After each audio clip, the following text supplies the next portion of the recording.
ஒரு சிறிய பகுதியை மட்டும், அதாவது முக்கியமான ஒரு நிலையமாக காணப்படுற பலாலி சந்தியிலே ஒரு சிறிய ஒரு பகுதியை மட்டும் பொதுமக்கள் பாவனைக்காக திறந்து விட்டுருக்கணும். ஒரு சின்ன கடை இருக்குது. இது போன வெசாக்கண்டு ஒரு சின்ன ஒரு கடையாக போடப்பட்டது. அதுக்கு பக்கத்தில் இப்போ பார்த்தீங்கன்னா பின்பக்கத்தால் போய் பார்த்தா தெரியும், அந்த கடை இருக்கத்தக்கனவே அந்த கடையை சுற்றி அத்திவாரம் கிண்டப்பட்டு அத்திவாரம் கட்டப்பட்டிருக்கு. இந்த வெசாக்குக்கு எதிராக நாங்கள் கதைச்ச ஒரே ஒரு விஷயம், பலாலி சந்தியில் வெசாக் செய்தால் நாங்கள் எமது கோரிக்கையை எதிர்த்து கருப்பு கொடி போராட்டம் செய்வோம்னு சொன்ன ஒரு கருத்தால் இந்த வெசாக் இந்த இடத்துல செய்யப்படையில்லை. இராணுவம் இன்றைக்கு மக்களின் விவசாய நிலத்தில் விவசாயம் செய்யுது. அந்த மரக்கறியை கொண்டு இப்படியான சின்ன கடையில் போட்டு விற்கிறேன்னு 17 ஆண்டுகள் இந்த மண்ணிலே வெடிச்சத்தங்கள் இல்லை, யுத்தம் நடைபெறவில்லை, மக்கள் தெருக்களிலே தான் இருக்கிறார்கள். இந்த இடத்தை உடனடியாக விடுங்கள். அதற்கான முன்மொழிவுகளை செய்கின்றோம். தனியார் காணியிலே வைத்தியசாலையை கட்டுகிறீர்கள், தனியார் காணிகளை ஆக்கிரமித்து வைத்திருக்கிறீர்கள், நீங்கள் இராணுவத்துக்கு தேவையில்லாத நிலங்களை வைத்திருக்கிறீர்கள். எங்களுடைய இளைஞர்கள் வெகுண்டெழுந்து ஆயுதத்தை தூக்கினார்கள். அது எங்களுடைய விடுதலைக்காக செய்யப்பட்ட ஆயுத போராட்டம். ஆனால் அதை அவர்கள் பயங்கரவாதமாக செய்தார்கள்.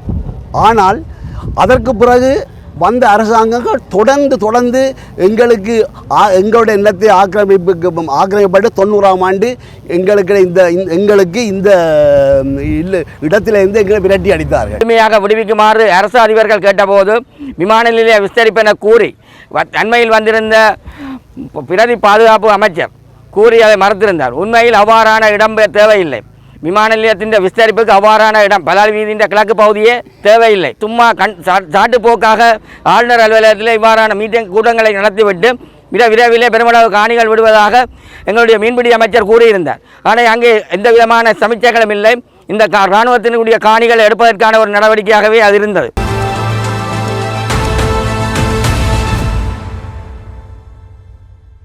ஜெஃப்னாபடி நேயர்களுக்கு வணக்கம். இன்றைக்கு இந்த காலையில் நாங்கள் பார்க்க போகிற விஷயம் வலி வடக்கு பகுதிகளில் உயர் பாதுகாப்பு வலயமாக காணப்படுகிற பொதுமக்களுடைய காணிகளில் அமைந்துள்ள குமாண்டோ பங்களா, அதாவது இராணுவ மாளிகை ஒன்றினை முற்றுகையிட்டு இராணுவ மாளிகை ஒன்றிற்கு எதிர்ப்பு தெரிவித்து வெள்ளிக்கிழமைகளில் போராட்டம் செய்து வருகின்றார்கள். அந்த வகையில் இன்றைய தினம் அங்கு பெரிய அளவிலான போராட்டத்தை இந்த வெள்ளிக்கிழமை செய்திருக்கின்றார்கள். குறிப்பாக இந்த வெசாக் காலம் என்பதால் அங்கே மக்கள் தங்களுடைய காணிகளிலே அமைந்திருக்கின்ற இராணுவ முகாம்களுக்கு எதிராகவும் தங்களுடைய காணிகளை அபகரித்து கட்டியிருக்கின்ற இராணுவ மாளிகைக்கு எதிராகவும் கருப்பு கொடிகளை ஏந்தியவாறாக இன்றைய தினம் அந்த தையிட்டி மயிலிட்டி பகுதிகளில் போராட்டம் செய்திருக்கின்றார்கள். அந்த காணொலி தான் இதோட நினைக்கப்போம். வாங்க காணொலிக்குள்ளே போகலாம்.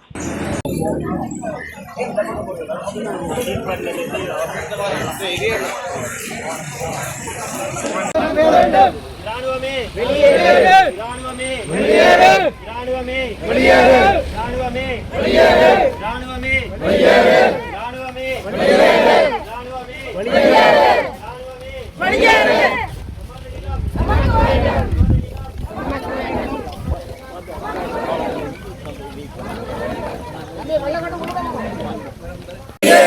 இராணுவமே வெளியேறு.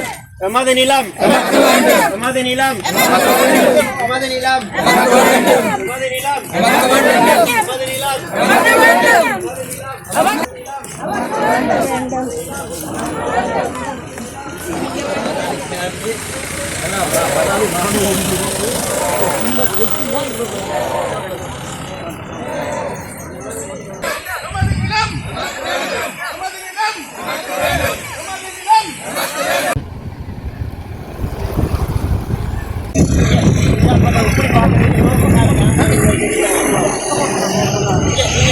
இல்லை இங்கே முன்னா பார்த்தீங்கன்னா தான் இந்த கேம்ப் வழிகள் தெரியும். நாங்கள் நிற்பது பலாலி சந்தியிலே கடற்கரை பகுதி அண்மித்த பகுதியிலே. இந்த இடத்துல நாங்கள் ஒரு முக்கியமான ஒரு விஷயத்தை பகிர்ந்து கொள்ள விரும்புகிறேன்.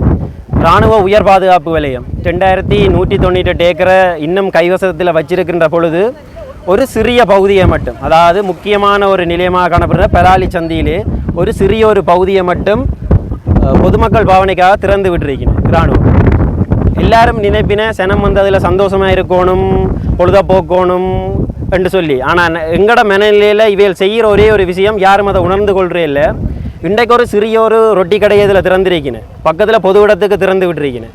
அங்கால ஒரு டூரிஸ்ட் ஹோட்டல் இருக்குது. நாளைக்கு இதில் வயலுக்கு மக்கள் வர்ற வருமானம் கூடுமாக இருந்தால் நாளைக்கு இதை சுற்றி பக்கத்தில் 4 கடையை கட்டுவின வருமானத்தை கூட்டின. இன்றைக்கு தல்சேனா ஹோட்டல் எவ்வாறு இயங்குதோ அதே மாதிரி எதிர்காலத்தில் இந்த பலாலி சந்தியில் இன்னொரு பெரிய ஒரு இராணுவ மையம் ஒன்று உருவாகும் வர்த்தகம் சார்ந்து. அப்போ நாங்கள் அதை முற்றுமுழுதாக எதிர்க்கிறோம். ஏன்னா இன்றைக்கு இதில் ஒரு சின்ன கடை இருக்குது.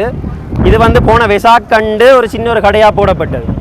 அதுக்கு பக்கத்தில் இப்போ பார்த்தீங்கன்னா பின்பக்கத்தால் போய் பார்த்தா தெரியும் அந்த கடை இருக்கத்தக்கனவே அந்த கடையை சுற்றி அத்திவாரம் கிண்டப்பட்டு அத்திவாரம் கட்டப்பட்டிருக்கு. இந்த வெசாக்குக்கு எதிராக நாங்கள் கதைச்ச ஒரே ஒரு விஷயம், பலாலி சந்தியில் வெசாக் செய்தால் நாங்கள் எமது கோரிக்கையை எதிர்த்து கருப்பு கொடி போராட்டம் செய்வோம் சொன்ன ஒரு கருத்தால் இந்த வெசாக் இந்த இடத்துல செய்யப்படையில்லை. அப்படியான ஒரு நேரத்தில் கட்டப்பட்ட இந்த கேண்டீனை சுற்றி இன்றைக்கு அத்திவாரம் கட்டப்பட்டு ஒரு பெரிய அளவில் மாற்றுறதுக்கான நடவடிக்கை நடக்குது. அப்படியான நடவடிக்கைகள் எங்களோட பிரதேசங்களில் நடந்தால் எங்களுடைய காணி விடுவிப்பு சம்பந்தமானது வெறுமனே பூஜ்ஜியமாகத்தான் இருக்கும். நாங்கள் கேட்குற ஒரே ஒரு விஷயம், இந்த வர்த்தக நிலையமானது இதற்கு மேலும் தரமுயர்த்தப்படுமா இருந்தால் மக்கள் சார்பில் நாங்கள் அதை எதிர்த்தே ஆகும். ஏனெண்டா இராணுவம் இன்றைக்கு மக்கள்கிட்ட விவசாய நிலத்தில் விவசாயம் செய்யுது. அந்த மரக்கறியை கொண்டு இப்படியான சின்ன கடையில் போட்டு விற்கிறேன்னு, ரொட்டி போட்டு விற்கிறேன்னு, டீ பிளேன் டீ ஆற்றி விற்கிறேன்னு. நான் கேட்குறேன் இராணுவம் செய்கிற வேலையா? இராணுவம் செய்கிற வேலையா? இல்லை, நான் கேட்குறேன்னு என்னென்னா மக்கள் வருமானம் இல்லை. அதாவது இந்த உயர் பாதுகாப்பு வலயத்தில் இருக்கிற மக்கள் சிறு கடைகள் வணிகங்களை நடாத்தி விவசாயத்தை செய்து வாழ்கிற மக்கள் உங்களால் அந்த வருமானத்தை இழந்து இயல்பாகவே இந்த இடத்தை விட்டு வெளியேறணுமென்ற நோக்கோடையா இராணுவம் இந்த வேலையை செய்யுது. இது எங்களுடைய ஒரு வன்மையான கண்டிப்பு. இதை விட இந்த நிலையமானது தரமுயர்த்தப்படுமா இருந்தால் நாங்கள் எமது எதிர்ப்பை, அதாவது பலாலி மயிலட்டி மக்கள் இணைந்து பலாலி சந்தியில் இருக்கிற இந்த கடையைக்கும் அதோடு பலாலி மயிலட்டி ஆஸ்பத்திரிக்கு முன்னால், அதாவது மயிலட்டி ஹாஸ்பிட்டலுக்கு முன்னால் இருக்கிற கேண்டீனும் அகற்றப்படணும். அதோட தையிட்டிக்கு முன்னால் இருக்கிற ஆமீண்ட வெல்ஃபேர் ஷோ, இந்த 3க்கும் எதிரான போராட்டங்களை தொடர்ச்சியாக முன்னெடுக்க வேண்டிய ஒரு தேவை இருக்கிற மக்களுக்கு உரிய அதிகாரிகளுக்கும் இது சம்பந்தமான நடவடிக்கை எடுக்க சொல்லி இந்த இடத்துல கூறிக்கொள்கின்றோம். 1990ஆம் ஆண்டு இந்த இடத்திலே செறிந்து வாழ்ந்த எமது மக்களுடைய சொந்த நிலங்களை விட்டு இலங்கை இராணுவத்தால் வலுக்கட்டாயமாக நிர்பந்தமான முறையிலே வெளியேற்றப்பட்ட மக்கள் ஏறத்தாழ 36 ஆண்டுகள் நிறைவுறுகின்ற நேரத்திலும் தங்களுடைய சொந்த நிலத்திலே மீள குடியேற முடியாதவாறு மாறி மாறி வந்த இலங்கை அரசுகளால் தடுக்கப்பட்டிருக்கிறார்கள்.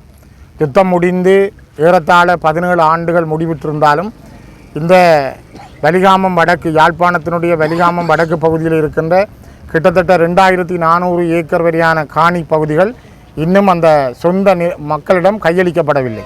இதில் போராட்டம் நடத்துகின்ற மக்கள் இன்றும் பல நண்பர்கள் அல்லது உறவினர் வீடுகளில் அகதி முகாம்களிலே வாழ்ந்து கொண்டிருக்கிறார்கள். இப்பொழுது கூட பொறுப்பெடுத்து கொண்டு 2 ஆண்டுகளை நெருங்குகிற அனுர அரசு கூட கூறியிருந்தார்கள், நாங்கள் வந்தவுடன் அந்த மக்களை சொந்த இடங்களிலே குடியேற்றுவோம் என்று. இப்போ நாங்கள் நின்று பேசுகின்ற இந்த இடத்தில் கூட பல மக்கள் வாழ்ந்த பிரதேசங்கள் இராணுவத்தினுடைய தோட்ட நிலங்களாக, இராணுவத்தினுடைய சிஎஸ்டி என்கிற சிவில் பாதுகாப்பு பிரிவினர் தோட்டம் செய்கின்ற, மரக்கறி வியாபாரம் செய்கின்ற, கடைகள் நடாத்துகின்ற இடமாக இருக்கிறது தவிர இது ஒரு பாதுகாப்புக்கு குந்தகமான அல்லது பாதுகாப்புக்கு தேவையானதும் அல்ல. 17 ஆண்டுகள் இந்த மண்ணிலே வெடிச்சத்தங்கள் இல்லை, யுத்தம் நடைபெறவில்லை, மக்கள் தெருக்களிலே தான் இருக்கிறார்கள். அந்த மக்களுடைய சொந்த நிலத்திலே சென்று இருப்பதற்கு அனுமதிக்காதவாறு இந்த அரசும் பழைய அரசுகள் மேற்கொண்ட அதே அராஜகத்தையும் அதே பிடியையும் அவர்கள் மேற்கொள்ளுகின்றார்கள். அதனை நாங்கள் எதிர்த்துத்தான் இந்த இடத்திலே மக்கள் இன்றைய தினம் கூட இந்த அடையாள போராட்டத்தை செய்கின்றார்கள். தொடர்ச்சியாக அவர்கள் ஒவ்வொரு வெள்ளிக்கிழமையும் ஒவ்வொரு நாட்களும் தங்களுடைய நிலத்துக்கு செல்ல வேண்டும் என்பதற்கான போராட்டத்தை முன்னெடுத்து வருகின்றார்கள். குறிப்பாக இந்த மக்களுடைய கோரிக்கை நியாயமானது. மனித உரிமை ஆர்வலர்கள், சர்வதேச சமூகம் கூட இந்த இடங்களை பார்த்தால் தெரியும், இங்கு இராணுவத்துக்கு தேவையான நிலங்கள் அல்ல, அவருடைய முகாம்கள் தவிர்ந்த ஏனைய இடங்களை உடனடியாக விடுவித்து அந்த மக்கள் தங்களுடைய சொந்த நிலங்களிலே குடியேறி தாங்கள் தோட்டம் செய்து வாழக்கூடிய நிலை உருவாக்கப்பட வேண்டும். அந்த நிலையைத்தான் நாங்கள் தொடர்ந்து கேட்கிறோம். கடைசியாக நடந்த யாழ்ப்பாண ஒருங்கிணைப்பு குழு கூட்டத்திலும் இந்த கோரிக்கையை நாங்கள் முன்வைத்திருந்தோம். கௌரவ தவிசாளர் சுகிர்தன் அவர்களும் அதனை முன்மொழிந்து நாங்கள் வழிமொழிந்திருந்தோம். இந்த இடத்தை உடனடியாக விடுங்கள், அதற்கான முன்மொழிவுகளை செய்கின்றோம். தனியார் காணியிலே வைத்தியசாலையை கட்டுகிறீர்கள், தனியார் காணிகளை ஆக்கிரமித்து வைத்திருக்கிறீர்கள், நீங்கள் இராணுவத்துக்கு தேவையில்லாத நிலங்களை வைத்திருக்கிறீர்கள், அதனை விடுவியுங்கள் என்ற தீர்மானத்தை நாங்கள் நிறைவேற்றியிருந்தோம். அதனை விட எவ்வளவு மக்கள் குடியேற வேண்டும், எவ்வளவு காணிகள் இன்னும் உங்களோட கையில் இருக்கிற என்ற விவரங்களை கூட வெளியிடுங்கள் என்றும் நாங்கள் கேட்டிருந்தோம். அநேகமாக ஜூன் மாதம் 19ஆம் தேதி நடைபெற இருக்கின்ற யாழ்ப்பாண மாவட்ட ஒருங்கிணைப்பு குழு கூட்டத்திலும் தொடர் விடயமாக நாங்கள் இந்த விடயத்தை கையாள்வோம். தொடர்ந்தும் இந்த மக்களுடைய காணிகள் விடுவிப்பு தொடர்பில்லை எங்களுடைய பூரணமான பங்களிப்பும். ஏற்கனவே வழக்குகள் மூலமாகவே பல இடங்களை எங்களால் விடுவிக்க முடிந்தது. அதே போல தான் தொடர்ச்சியாகவும் இந்த மக்களுடைய நிலங்களை விடுவிப்பதற்கான அனைத்து சட்ட ரீதியற்ற முறையிலே வருகின்ற மனிதாபிமான முறைகளையும் கையாண்டு நாங்கள் அந்த கோரிக்கைகளை முன்வைக்கிறோம். இந்த மக்களுடைய நியாயமான போராட்டங்களை, அவர்களுடைய நியாயமான கோரிக்கைகளை அனுர அரசு ஏற்று, இன்றைய நாட்டின் ஜனாதிபதி அனுர திசாநாயக்கா, நீங்கள் இதனை செவிசாய்த்து இந்த மக்களுடைய நிலங்களை உடனே விடுவிக்க வேண்டும். வெறுமனே பொய் வார்த்தைகளை கூறி காலங்களை இழுத்தடிக்கின்ற வார்த்தைகளை தவிர்த்து மக்களுக்கான உடனடி வார்த்தைகளுக்கூடாக அவர்களை அந்த நிலங்களில் குடியேற அனுமதிக்க வேண்டும். அந்த அனுமதிக்கான ஒரு அடையாள போராட்டமே இந்த மக்களுடைய தெளிவான இந்த போராட்டம். அதற்காக பூரணமாக எங்களுடைய தொடர் பங்களிப்புகளும் இருக்கும். தொடர்ந்து நாங்கள் அதற்காக குரல் கொடுப்போம். பிரதமராவுக்கு எங்களது மக்கள் சார்பில் ஒரு விண்ணப்பம். 1948ஆம் ஆண்டு வரை பிரிட்டிஷ் காலனித்துவ வல்லாதிக்கத்துக்குள் இருந்து எமது தமிழ் அறிஞர்கள் பெரியார்களோடு சேர்ந்து சிங்கள அறிஞர்வாதிகள் போராடி இந்த நாட்டுக்கு சுதந்திரம் பெற்றார்கள். அந்த சுதந்திரம் பெற்ற நாளில் இருந்து சிங்கள ஆதிக்கத்தின் மூலமாக எங்களை கொடுமைப்படுத்தினதாலே அப்பத்தையில் அரசியல்வாதிகள் சாத்விக போராட்டம் நடத்தினார்கள். அது மட்டும் இல்லாமல் கொடூரமான சட்டத்தை கொண்டு வந்தார்கள். தனி சிங்கள சட்டம் தரப்படுத்துதல். இதனால் எங்களுடைய இளைஞர்கள் வெகுண்டெழுந்து ஆயுதத்தை தூக்கினார்கள். அது எங்களுடைய விடுதலைக்காக செய்யப்பட்ட ஆயுத போராட்டம். ஆனால் அதை அவர்கள் பயங்கரவாதமாக செய்தார்கள். ஆனால் அதற்கு பிறகு வந்த அரசாங்கங்கள் தொடர்ந்து எங்களுடைய நிலத்தை ஆக்கிரமிப்பட்டு 90ஆம் ஆண்டு எங்களுக்கு இந்த இடத்திலிருந்து எங்களை விரட்டி அடித்து இவ்வளவு காலமும் நாங்கள் போராடி வந்த சிங்கள தலைவர்கள் எல்லாரும் எங்களை ஏமாற்றி இருந்த நேரத்திலே ஒடுக்குமுறைக்கு ஆளாகின எமது ஜனாதிபதி அனுர குமாரதுங்கா அரசியலுக்கு வந்தார். அவர் எங்களுடைய குறைகளை நன்கு உணர்ந்தவர். அவர் கட்டாயம் தீர்ப்பார் என்ற ரீதியிலே அவர்களுக்கு நாங்கள் வாக்களித்தோம். ஆனால் அந்த வாக்களித்து அவர் மேடையிலே முதல் பேசிய பேச்சு எங்கும் சமதர்மம், ஒவ்வொரு குடிமகனுக்கும் ஒரு வீடு, இராணுவத்தால் கைப்பற்றப்பட்ட காணிகள் மக்களுக்கே என்றொரு வாக்குறுதி அளித்தார். அந்த வாக்குறுதி அளித்து ஒரு வருடம் கலந்த பிற்பாடு யாழ்ப்பாணத்துக்கு விஜயம் செய்து எங்கள் மயிலிட்டிக்கு வந்தார். எங்கள் மயிலிட்டியிலே எங்கள் களத்தொழிலின் திறமையை கருதி எங்களுக்கு காபர் கட்டப்பட்டது. அந்த காபர் இப்போ துறைமுகத்தால் அகமரிக்கப்பட்டிருக்கின்றது. அதில் எங்கள் முதன்மை ஆலயமான முருகன் ஆலயம், அம்மன் ஆலயம் முன்றாளிலே ஒரு வாக்குறுதி தந்தார். மக்களின் காணி மக்களுக்கு, எங்களுக்கு அவர் தரும் பொழுது எதிர்த்து ஆர்ப்பாட்டம் செய்ய முடியாதில்லை. ஆனால் அவரை நம்பி நாங்கள் எங்களை தமிழ் கலாச்சார பண்பாட்டின்படி அவரை வரவேற்று அவருக்கு ஆதரவு கொடுத்தோம். அவர் கூறி இப்போ ஒரு வருடம் ஆகிவிட்டது, எங்கள் நிலம் விடுபடவில்லை. ஒரு அரசியல்வாதி கவிஞன் சொன்னார், மேடை ஏறி பேசும்போது ஆறு போல பேச்சு, கீழிறங்கி போகும்போது சொன்னதெல்லாம் போச்சு. இதே மாதிரி தான் எங்களுடைய ஜனாதிபதியும் இருக்கிறாரா, அதுக்கு எடுத்துக்கோளாக காட்டப்படுகிறாரா என்றொரு ஏக்கம் எங்களுக்கு உள்ளது. 26ஆம் தேதி எங்களுக்கு ஒரு சந்திரசேகர் களத்தொழில் அமைச்சர் கூப்பிட்டு கொண்டு சொன்னார், 26ஆம் தேதி நாங்கள் ஒரு மீட்டிங் கொண்டு நடக்க போது அதில் உங்களுடைய காணிகள் பெரும்பாலாக விடுபடும் என்று. ஆனால் நாங்கள் ஏங்கி தவித்து அந்த செய்தியை கேட்பதற்கு ஆவலாயிருந்தோம். ஆனால் எங்களுக்கு கிடைச்ச செய்தி பூச்சியம். ஆனால் அதில் ஒரு நன்மை, நாங்கள் செய்ய வேண்டிய உண்மையை சொல்ல வேண்டிய விஷயம் என்றால், இங்கே பாராளுமன்றத்துக்கு தெரிவு செய்யப்பட்ட கௌரவ பாராளுமன்ற உறுப்பினர் இளங்குமரன் கபிலன், களத்தொழில் அமைச்சர் சந்திரசேகர் எங்கள் மதிப்புக்கும் மரியாதைக்கும் முறை ஆளுநர் எங்களுக்காக வாதாடி எங்களுக்காக குரல் கொடுத்திருக்கின்றார்கள். அதையும் அவர் மறுத்து எங்களுடைய காணியின் முடிவை சொல்லாமல் விடுத்து விட்டார். ஆகவே எங்களுடைய போராட்டங்கள் தொடரும், போராட்டங்கள் வடிவங்கள் மாறலாம், களங்கள் மாறலாம், போராட்டம் நடக்கும். எங்களுடைய வேட்டுக்களைத்தான் நீங்கள் அமைதிப்படுத்தின ஒழிய எங்களுடைய ஓட்டுக்களை எங்களிடம் இருக்கின்றது. அதுக்கு பெரிய ஆயுதமான ஓட்டுகள் இருக்கிறது. எதிர்காலத்தில் அது இந்த பலனை நீங்கள் அனுபவிங்கள். எங்களுடைய இயக்கங்கள், எங்களுடைய கண்ணீர்கள் கர்ம வினையாக மற்றவர்களை சாடி அவர்களுக்கு எடுத்து காட்டியிருக்கிறது. அந்த கர்ம வினை உங்களுக்கும் பெறக்கூடாது என்று கூறி, இந்த மண்ணிலே செழிப்பாக வாழ்ந்த மக்கள் திடீரென தங்களுடைய உடைமைகளை விட்டு சென்ற இடம் இன்றைக்கு 36 ஆண்டுகளை கடந்து இந்த இடத்துக்கு என்ன திரும்ப முடியாமல் இருக்கிறது. குறிப்பாக வலிகாமம் வடக்கிலே வளமிக்க பிரதேசமாக, விவசாயத்திலும் கடத்தொழிலும் சிறப்புமிக்க இடமாக இருந்த இடங்கள் இன்னும் 19 கிராம சேவையாளர் பிரிவுகள் விடுவிக்கப்படாமல் இருக்கின்றது. அதில் 16 கிராம சேவையாளர் பிரிவு பகுதி அளவிலும் 3 கிராம சேவையாளர் பிரிவு முழுமையாக விடுவிக்கப்படாமல் இருக்கின்றது. பலாலி மேற்கு, பலாலி வடமேற்கு, மயிலட்டித்துறை தெற்கு.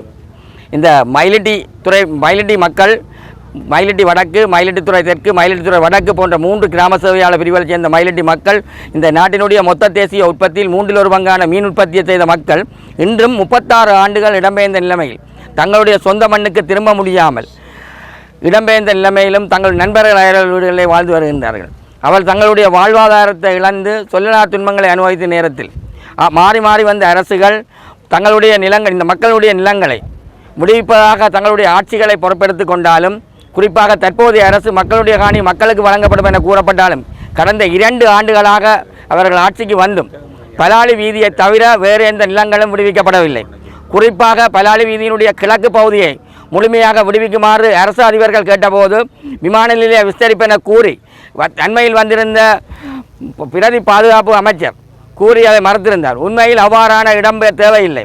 விமான நிலையத்தின் விஸ்தரிப்புக்கு அவ்வாறான இடம் பலாலி வீதியின் கிழக்கு பகுதியே தேவையில்லை. இவ்வாறாகவே இந்த காலத்தில் ஆட்சிக்கு வருகின்றவர்கள் தங்களுடைய ஆட்சி அதிகாரத்தை கைப்பற்றுவதற்காக மட்டும் மக்களிடம் உங்களுடைய காணி உங்களுக்கு வழங்கப்படும் என கூறி இந்த 2 ஆண்டுகள் இந்த மக்கள் பொறுமையாக பொறுத்திருந்தார்கள். இன்றைக்கு அந்த இடங்களுக்கு செல்ல முடியாமல் இருக்கின்றது. இவ்வாறான மக்களுடைய போராட்டங்கள் முன்னெடுக்கின்ற போது இந்த பிரதேசங்கள் வருகின்ற ஜனாதிபதியும் சரி, அவர்களுடைய பிரதிநிதியும் சரி, அமைச்சர்களும் சரி மக்களுடைய காணிகள் வழங்கப்படும் என கூறப்பட்ட போதும் இதுவரை அந்த காணிகள் விடுவிக்கப்படவில்லை. கடந்த வாரம் இந்த பிரதேசத்துக்கு வந்த பிரதி பாதுகாப்பு அமைச்சர் இந்த மக்களுடைய காணிகள் மக்களுக்கு வழங்கப்படுவதற்காக வந்திருக்கிறோம் என சொன்ன போதும் அங்கே மக்கள் பிரதிநிதிகள் தமிழ் தேசியம் சார்ந்த இந்த மக்கள் பிரதிநிதிகளும் அழைக்கப்படவில்லை. அதேபோல் இந்த பிரதேசத்தினுடைய வெளியாகும் வடக்கு பிரதேசத்துக்குரிய எங்களுடைய பிரதேச சபை உறுப்பினர்களோ இல்லை தவிசாளரோ யாருமே அழைக்கப்படவில்லை. இது சம்பந்தமான விடயங்கள் தெரிந்த எந்த ஒரு உத்தியோகத்தர்களும் எல்லா அரசியல் தலைமைத்துவங்களும் இந்த கூட்டங்களில் பங்கு பெற்றுவதற்காக அழைக்கப்படவில்லை. ஆகவே சும்மா சாட்டுப்போக்காக ஆளுநர் அலுவலகத்தில் இவ்வாறான கூட்டங்களை நடத்திவிட்டு விரைவிலே பெருமளவு காணிகள் விடுவதாக எங்களுடைய மீன்பிடி அமைச்சர் கூறியிருந்தார். ஆனால் அங்கே எந்த விதமான சமீட்சைகளும் இல்லை. இந்த இராணுவத்தினுடைய காணிகளை எடுப்பதற்கான ஒரு நடவடிக்கையாகவே அது இருந்தது. ஆகவே எதிர்காலத்திலே மக்களை ஏமாற்றாமல் உடனடியாக இந்த பிரதேசத்தினுடைய காணிகள் கிட்டத்தட்ட 2400 ஏக்கருக்கு மேற்பட்ட நிலங்கள் மக்களுடைய நிலங்கள். இங்கே அரசு நிலங்கள் எதுவும் இல்லை, எல்லாருமே தனியார் நிலங்கள். அவர்களுடைய உறுதி காணிகள் 36 ஆண்டுகள் அந்த மக்கள் இடம்பெயர்ந்த நிலைமையில் அவர்களுடைய காணிகளிலே இன்றைக்கு இராணுவம் தோட்டம் செய்து கடைகள் நடத்தி வருமானம் உழைத்து கொண்டிருக்கின்ற நேரத்தில் அவர்கள் வருமானங்களை இழந்து, தங்கள் நிலங்களை இழந்து, தங்களுடைய வாழ்வாதாரத்தை இழந்து, வாழ்க்கையை இழந்தும் இந்த போராட்டங்களை ஒவ்வொரு வெள்ளிக்கிழமையும் இந்த இவ்வளவு பொறுமையாக இருந்து இவ்வளவு காலத்தையும் புதிய அரசுக்கு கால அவகாசங்களை வழங்கிய பின்னர் தொடர்ச்சியாக இந்த 6வது வாரமாக இந்த போராட்டத்தை நடத்துகின்றார்கள். வரும் ஜூன் 15ஆம் தேதி அவர்களுடைய 36 ஆண்டுகள் 3 சதத்தை 4வது சதத்தை கடக்கின்ற நேரத்தில் அவர்களுடைய நிலங்களுக்கு உடனடியாக விடுவிக்கப்பட வேண்டும். ஆனால் இந்த மக்களுடைய போராட்டம் தொடர்ச்சியாக நடைபெறும். அதற்கு எங்களுடைய பூர்ணமான ஒத்துழைப்பு இருக்கும். அதே நேரத்தில் எங்களுடைய மக்களுடைய மன அமைதியை ஒழுங்குபடுத்துவதற்காக அந்த ஆலயங்களுக்கு சென்று வழிபடுகின்ற நிலைமைகள் விடுவிக்கப்பட வேண்டும். முன்னர் கூட மயிலடி காணிக்க மாதா கோயில் ஆலயம் கூட பூச சேவைக்காக விடுவிக்கப்பட்டிருந்தாலும் பின்னர் இந்த ஆண்டு அது தடுக்கப்பட்டிருக்கின்றது. ஆகவே இவர்கள் பதவிக்கு வரும் வரை அதற்கான அனுமதிகள் வழங்கி இருந்தாலும் இப்பொழுது அந்த அனுமதிகள் மறுக்கப்படுகின்றன. ஆகவே மக்களுடைய ஆலயங்களுக்கு செல்வதற்காகவும் அவர்களுடைய சொந்த நிலங்களுக்கு திரும்புவதற்கும் உடனடியாக இந்த மக்களுடைய காணிகள் வழங்கும் என சொன்ன அரசு தங்களுடைய தேர்தல் வாக்குறுதிகளை நிறைவேற்ற வேண்டும், எங்களுடைய மக்களுடைய உரிமைகளை மதிக்க வேண்டும் என கூறி இச்சந்தர்ப்பத்துக்கு நன்றி கூறுகிறேன்.